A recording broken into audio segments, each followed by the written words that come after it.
Setelah sempat kabur dari kejaran aparat kepolisian selama kurang lebih 6 bulan, tim Serigala Polres Muba akhirnya berhasil mengamankan pelaku ruda paksa terhadap anak di bawah umur, yakni Sulaiman di Provinsi Bangka Belitung pada Kamis 16 Desember lalu. Ditangkapnya pelaku setelah tim Serigala Polres Muba mengetahui keberadaan Sulaiman yang merupakan ex-satpam PT GPI di Provinsi Bangka Belitung. Pelaku yang kabur ke Provinsi Bangka Belitung ini ternyata pergi ke rumah saudaranya dan bekerja di sana selama beberapa bulan. Untuk info selengkapnya akan disampaikan oleh rekan Fajri, wartawan sripoku.com yang kini sudah terhubung bersama kami. Halo Fajri. Halo rekan Mei. Iya, silakan dengan informasi Anda dapat dijelaskan apa motif pelaku dalam melakukan aksinya tersebut. Terima kasih rekan Mei. Motif pelaku melakukan ruda paksa sendiri pada saat itu pelaku melihat korban IFM sedang berada di depan rumahnya bermain di bawah pohon. Kemudian pelaku memanggil korban dengan memberikan makanan, yaitu kerupuk dan permen. Lalu korban diajak ke dalam rumah dan menonton film porno. Pada saat itu korban karena sudah sedikit tidak sabar langsung mengajak korban ke kamarnya dan melakukan ruda paksa sebanyak 2 kali, Mei. Kemudian bagaimana kronologi penangkapan pelaku? Baik, terima kasih rekan Mei. Penangkapan pelaku sendiri pelaku sendiri mantan satpam PT GPI yang ada di Kabupaten Musi Banyuasin. Saat itu kabur ke Provinsi Bangka, di mana ia kabur selama 6 bulan untuk bekerja di rumah saudaranya. Tim Serigala mengendus keberadaannya dan mencoba melakukan penangkapan. Pada saat dilakukan penangkapan, pelaku melarikan diri.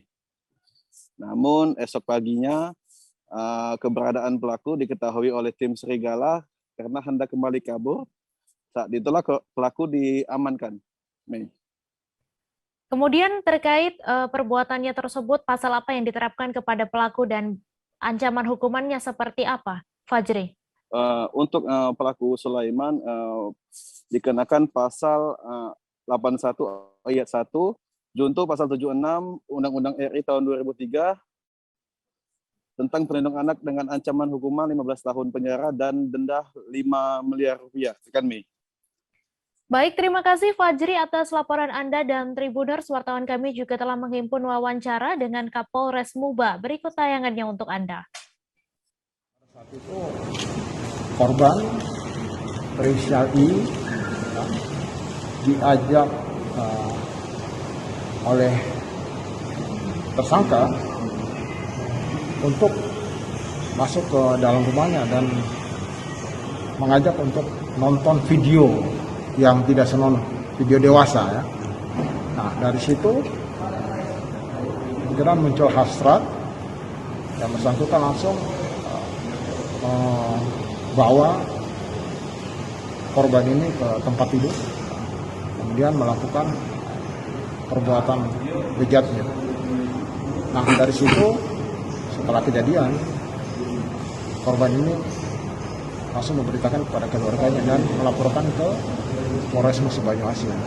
Sejak itu kita telah melakukan pengejaran dan terakhir kita mendapat informasi tersangka berada di Provinsi Bangka Belitung dan tim melaksanakan kegiatan surveillance di sana kurang lebih 1 minggu dan akhirnya pada tanggal 22 Desember 2021 yang lalu tim berhasil menangkap pelaku yang hendak menyeberang dan melarikan diri lagi ke wilayah Ogan Komering. Pasti ada iming-iming, permen dan kerupuk. Nah, diberikan permen dan kerupuk. Nah, hanya karena permen dan kerupuk, kasihan anak di bawah umur ini mau aja diperdaya oleh para predator ini. Jadi memang benar-benar ini perlu ada edukasi kepada anak-anak gadis kita. Mudah-mudahan mereka tidak gampang terpengaruh dengan rayuan-rayuan daripada laki-laki dewasa yang tidak bertanggung jawab. Jangan lupa subscribe, share, komen, dan like ya.